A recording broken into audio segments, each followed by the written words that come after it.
Banjara hills police ने शहर हैदराबाद में पब पर मारे गए छापे के मामले में पूछगछ के लिए 2 मुलजिमीन अभिषेक और अनिल को 4 दिनों के लिए रिमांड पर ले लिया है। नामपल्ली कोर्ट ने बंजारा हिल्स पुलिस की दरखास्त पर मुलजिमीन से पूछगछ की इजाजत दी थी। अदालत ने उनको 4 दिनों तक रिमांड में रखने की पुलिस को इजाजत दी।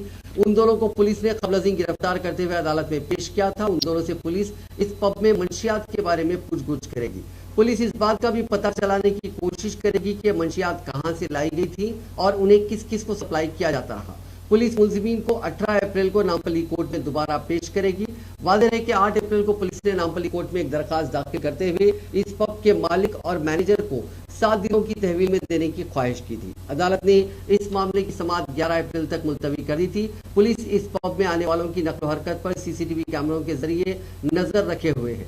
पुलिस के छापे के दौरान इस पब में 2 नाबालिग लड़कों की मौजूदगी का भी पता चला था।